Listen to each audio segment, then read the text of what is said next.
to bring report, yes. All right, Mr. Fabian. Now, let me bring in Mr. Akase. He's the political affairs analyst, media aide to former Benue State Governor Ortom. Are you there, Mr. Akase? Good evening to you. Good evening. So, right.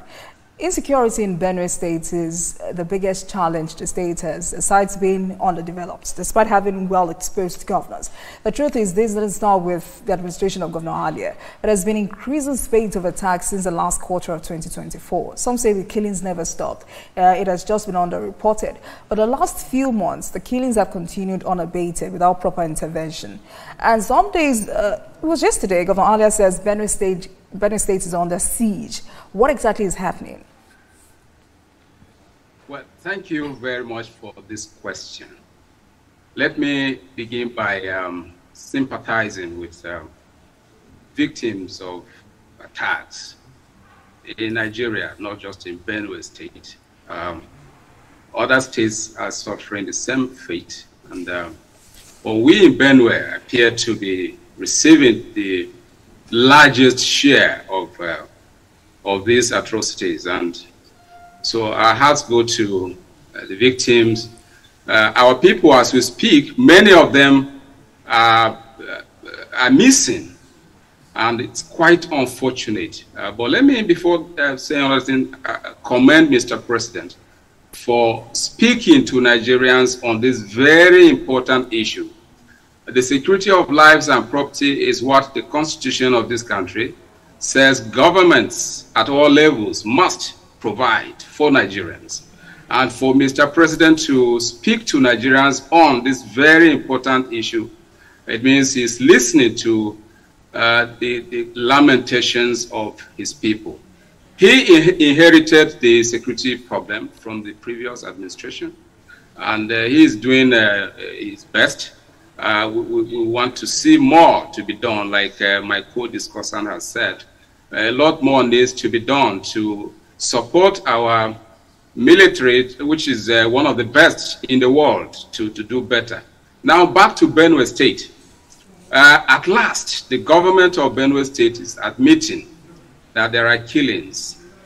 When these things started, when the attacks and killings began, this government was in denial, constantly denying that the killings were not happening. And they were making references to the previous administration and even making a show of it, that in the previous administration, people were being killed in hundreds. But since they took over, there are no killings. And the people began to complain. And so perhaps the pressure on the present government of Benue State has become unbearable for them. So in the last couple of days, the governor and his team are beginning to admit, to say that really this state is under siege, which is what many people were saying from last year up to this year. Now, and that brings me to the appearance of the spokesman for the government last week on this program, when he made allegations against the previous administration that Governor Ortom was, his government was impounding cows owned by herdsmen, by Fulani herdsmen, and that led to constant attacks on the people.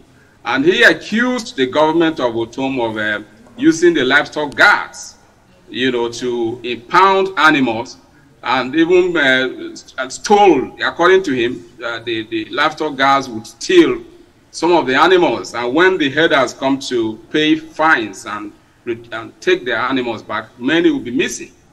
That statement was very unfortunate, and I wish that this government will retract that statement, because it's an insensitive statement, and it's a slap on the faces of the victims of attacks in Benue State. Now the question is, if you accuse the government of Ortom of using livestock guards to cause attacks, as he put it, the livestock guards are no longer here. This government has phased out the livestock guards. They are no longer in operation. Remember that the Open Grazing Prohibition and Ranches Establishment Law of the state 2017 provides for the establishment of the livestock guards, which is the enforcement component of that legislation. This government, on assumption of office, suspended the livestock gas. No one sees them anymore. They are no longer in operation. And their attacks are even getting worse. So who is now responsible? If Ortom was using livestock gas, who is now responsible for the attacks? You see, insecurity is something that people should not play politics with. But it's very unfortunate that the current government of Benue State kept denying. All right, Mr. Akase, let me come in here.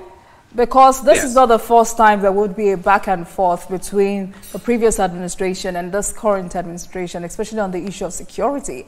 But let's stay on the issue. The National Security Advisor has promised to deploy more security assets in Benue State to arrest this renewed wave of attacks in the state. Is the state government doing enough to protect its people? Also, these reactions and counter-reactions. The governor had alleged that some politicians in Benue State are politicking insecurity. Some Benue stakeholders are also saying that instead of tackling these killings, the governor is overwhelmed and more interested in a battle for the control of the APC. So, like I said earlier, this is not the first time there would be these back and forth over insecurity. But my question to you is the state government doing enough?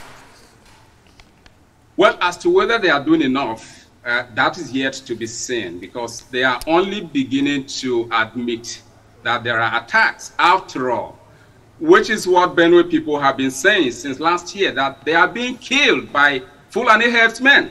But the government in place now was denying, kept denying.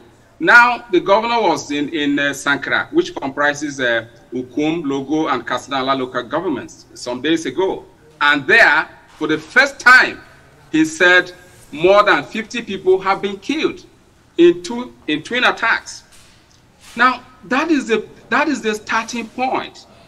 For you to seek help, for you to receive help, for the presidency to realize that Benue is in trouble, the government of the state needs to tell the presidency, because the governor is the chief security officer of the state. So he needs to, first of all, admit that his state is under siege.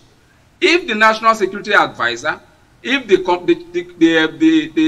armed forces, the service chiefs are not briefed by His Excellency the Governor of the state that his people are under siege, how can the president cannot be everywhere. So it is up to the government of this state to first of all admit that, which is what they have just done. And I think this is the first step. So now that they have admitted that there are attacks in Benue State, the next step is for them to bring stakeholders, which is what I think they're also doing. And that we now should move to engaging national stakeholders as well. The presidency, all the service chiefs, let them know that Benue is under siege. People are dying. People are being killed. 19 out of the 23 local governments of Benue are being occupied. Many local governments are occupied. So the starting point is what they are doing now, and I expect that they should do more. Let Nigeria know that what happened. You know, remember that the Plateau State governor cried out, and President Tinubu immediately directed the service chiefs to make sure that Plateau is protected. That is what you do. Gentlemen. Because he is the commander-in-chief, you have to brief him that your state is under siege. All right, gentlemen, let's go on a short break. But when we return, viewers will be able to continue watching the program on YouTube as we bring you a spotlight documentary on Zamfara State. Please stay with us, everyone.